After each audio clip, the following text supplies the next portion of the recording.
Hello everyone and welcome to another Warleader PvMP video. Last time, as you know, I got myself a little bit sidetracked, responding a little bit more emotionally and viscerally than I really would have liked to the way that some of the stuff was functioning in game. But we're going to put all that behind us now because it is a brand new day with a brand new video and a brand new chapter in the Etmors, and no, it's not, it's just the same old Etmors as always. But there's always a few differences in how things play out and all stuff. Anyway, today I'm going to be showing you some 1 versus 1s. I've got a hunter, and the majority of this is going to be focused on the captain class. And so I'll be spending a lot on that, but that hunter is thrown in there because he does make a good counterpoint to one of the captains, and also because he needs somewhere to be. So anyway, I'm going to start off with that hunter, and I pursued this hunter from Orc Camp across the river, and basically this is just a lesson right now in how March gives you such a big advantage. For me it's mobilize, which is an extra 10%, but find the path hunters used to be able to just run on foot and basically escape from anything. Not anymore. If you use march or mobilize, you can easily get him.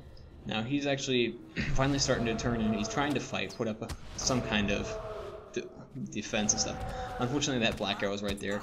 Also, he did not root me or anything with that, was it Rain of Thorns or Rain of Arrows? I'm not sure which one he used, but failed to do that, and the black arrow just made it so he really didn't have any chance at all. Now, there's Amlios in the background. You probably remember him from my stalemate video, and right after I fought Amlios, I wanted to give the captain a shot because I had heard the captains had gotten a lot more powerful in 2.6. This was my first chance to fight a captain in 2.6, I believe, and so off we go. Plus, I was kind of like, stalemate fight, I still want blood. Alright, Captain has put Revealing Mark on my head, so that's extra damage. Now one thing that you gotta remember about Captains is they don't tend to actually do a whole ton of damage. So you can usually stay in Brawler stance very effectively against them. Also, you want to keep R-up commands turned on all the time when you're fighting a Captain, because it's a melee class, and so you're going to be getting a lot of auto attacks off, a lot of melee ability use you should also be getting off, especially in the earlier stages of the fight when you still got full power bar and stuff. And it's just going to help you out a whole lot more than the extra armor will. Extra armor is typically only used when you're turtling, or if it's going to make the difference between being able to keep yourself alive with your healing and not. So that's when you use that one. Otherwise, extra damage is always the way to go. As you can see, I'm just pumping out a ton of damage on this warrior captain. I'm also outmaneuvering her, so once again, turning is the key in this particular fight. This captain's only rank 4, I want to say, so doesn't have a whole lot of experience playing their captain on the Etmors from what I can tell, and it's pretty obvious. But at the same time, you can see that captains have gotten a lot more durable than they used to be, especially with the ability to get a lot more healing from, let's see, the Rallying Cry if they're traded down that line. Didn't use Last Stand right there.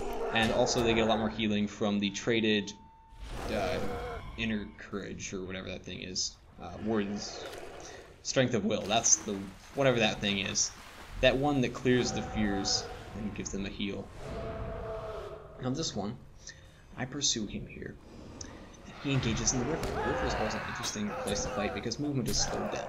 That means that kiting around people, getting on their back is always more difficult if you're fighting in a river, because you can turn just as fast as always, but you can't move as fast as always. So that always adds an interesting dynamic to fights. The way that I compensate for this is I get closer on top of the character models because they don't actually move as much, and I go through them a lot more. Now, although you turn at pretty much the exact same rate as always, sometimes there is a little bit of a slowdown. If you're mouse turning, there's absolutely no speed lost, whereas people are moving slower, so that's just a greater advantage when you're mouse turning. But if you're keyboard turning, sometimes you do actually get slowed down a little bit, especially if you're keyboard turning and trying to move slightly, then you really slow down a lot in your turn rate. And as you can see, I'm just taking advantage of that as much as I can. I'm a little bit too far out to effectively be staying on his back, but I am trying to stay on top of that cloak as much as I possibly can, and it's working out pretty well for me. Notice he is trying to do a lot more healing for himself. I can't really tell what mark he's got on my head by looking over my head, because of all the red there, but it is the telling mark. He really should be using Revealing Mark to get healing back from his own attacks if he wants to be able to out-tank me a little bit more, but he's not, so it's just not working out for him. And so he's going to be either forced to die or flee inside a portal. So now, if he wants to flee, he should be taken off right now. 3,000 health is how much he's going to need if he wants to hope to last long enough to get me dragging enough NPCs to give him a chance. He actually waited a little bit too long to start running. And so I've got 3 NPCs on me right now. I'm really not worried about that though. I can keep doing the quit whining and fight from Baller's Stance for instant heals. I can keep getting crits. And as you can see, I'm using these 10-second shouts fairly effectively, staying on top of him, keeping him attack as much as I can, trying to get a slow right there. He popped one of his heals. He is slowed down, so I'm just about to get right on top of him, and the disarm is worn off, so he's basically finished. He's under 1,000 health. All I need is a really good crit, and he's done for.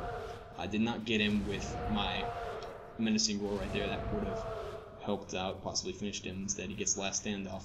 But he's run out to the southern end of the island instead of into more NPCs, and that's sealed the deal, because he doesn't have NPCs giving him extra damage poured onto me, and he just doesn't have anywhere to stay alive. And there we go, finished him off. And actually, that black arrow finished him off instead. Alright, now here's Hadmond. Hadmond is a Hands of Healing Captain. Notice he's going to put Revealing Mark over my head very shortly here. I dropped Banner of Terror right at the start because I actually had a 3rd stalemate fight that I did not record at all. And that was against the Hands of Healing Captain. Revealing Mark over my head for the healer from damage, and that's what that captain did. And what happened with that captain was we went a long time with me keeping Banner of Terror and just gauging things, and then I realized, okay, I need to get him out of power. I need to hit Banner of Terror as many times as I possibly can so that he doesn't get regeneration and runs himself out, even in spite of the extra stuff that he'll get with being able to fire off the rallying cry with that power return and all that without any defeat response because of being 5 deep in Hands of Healing and having a capstone. It's a fantastic advantage, gives captains tons of healing. So that's why when I drop Banner of Terror right off the bat, I want to get a big chunk of his power gone as fast as I can, and then I want to deploy it again once 5 minutes have gone by, and see if I can run him out. And if I can get him low enough on health, and then get Banner of Terror down at the same time, that's how I'm going to be able to kill him. Otherwise it can turn into a stalemate fight, and no one's going to win. Notice he's trying to kite me. This is a mistake. Captains should never, ever try to maintain distance from a Warleader. Warleaders get way better range damage than they do. And it's actually one of the few instances where a Warleader can say that they greatly outrange their opponents. If you maintain distance to the Warleader, they will stand there and just chew you apart. Right there, I was actually trying to fire off the crack the whip. It didn't work properly. And so instead, quit wanting to fight fired off with that power of fear, so I lost that whole thing.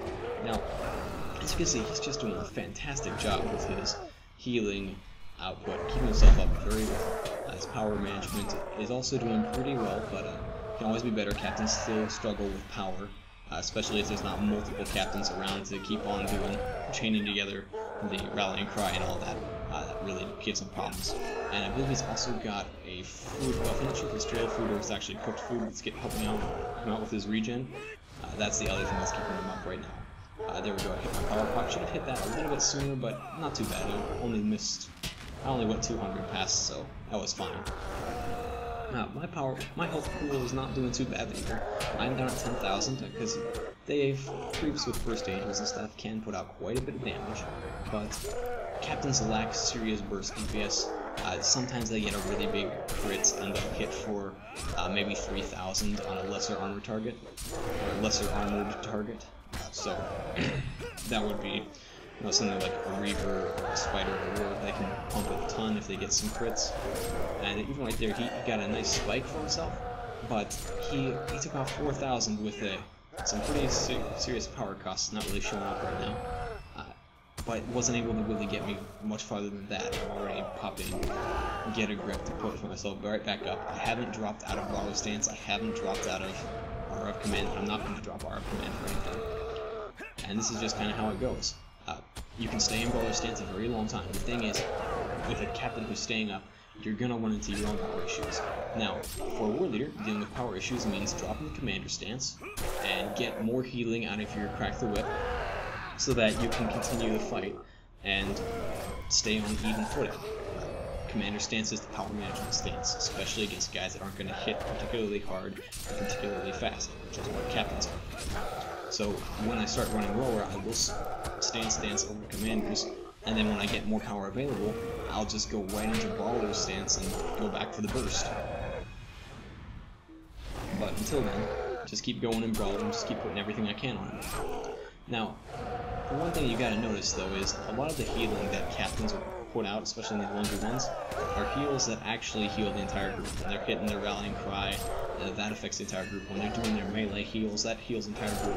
And they get a lot of healing out of that. And a lot of people haven't really caught on to just how much healing captains put out nowadays. Right there I used quitters. I went ahead and got my power card down a little bit lower.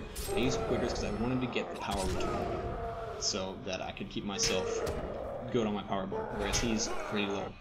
Another thing about Hadman is he does not use any power pots this entire fight. That's what's going to allow me to get a serious advantage on him, is he doesn't use his power pots, and that costs him a bit. He is trying to maintain his power levels, but it just means that I get the chance to get on top of him and put more damage on him without him using abilities to really stop him.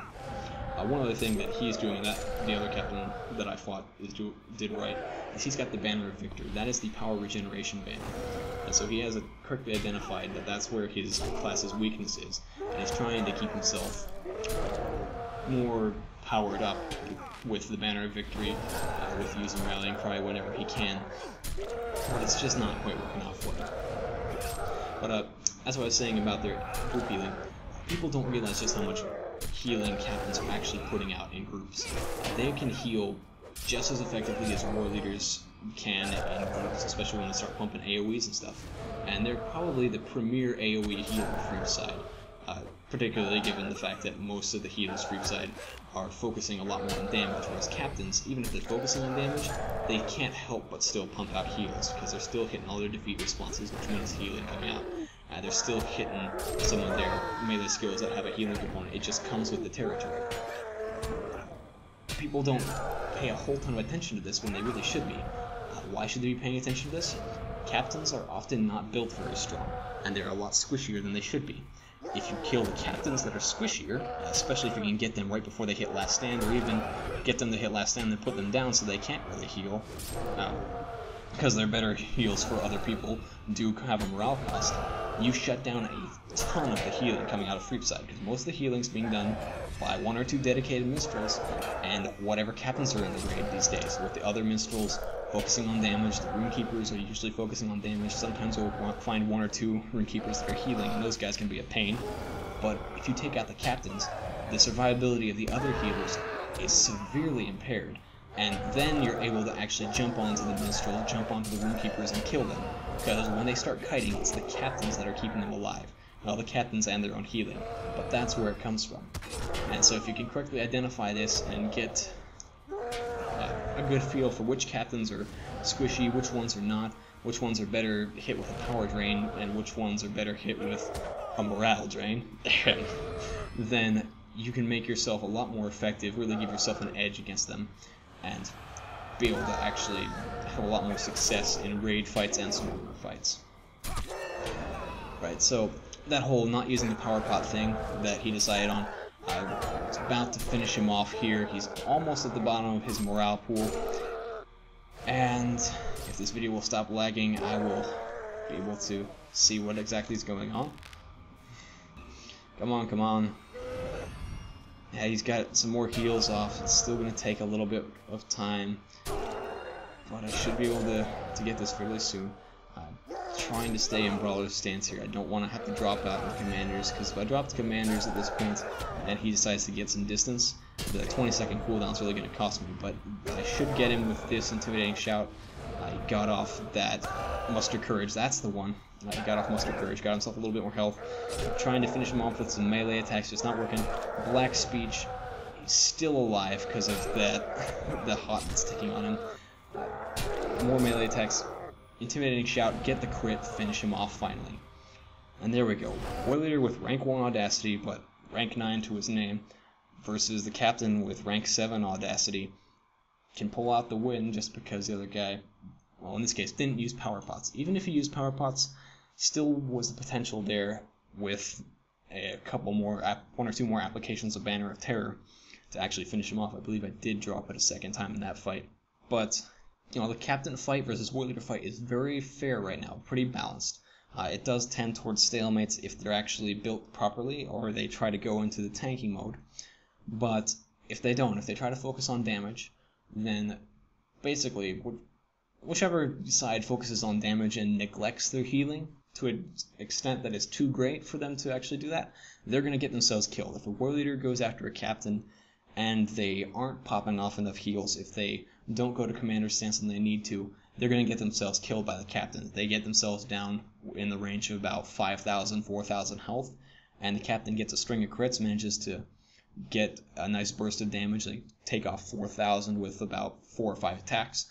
Then Warleader's in serious trouble. With 1,000 left, you're not going to be able to induct off enough heals to actually survive that. You're going to need a survival skill, something like Get a Grip or Quitters in your arsenal to actually win. So the main thing is, when you get down into that 5,000-6,000 range, that's when you need to go into turtle mode, get commander stance on, possibly turn on defensive aura, and get yourself back up. You can pull that off. Even at rank 5 Warleader, who doesn't have these stances, go into defensive aura, induct more heals, you can survive a captain's onslaught because they don't hit hard enough to be able to just go right through your healing and right through all your mitigations and everything. Anyway, that's all for this time. Good luck and have fun out there, and Ugmog is out.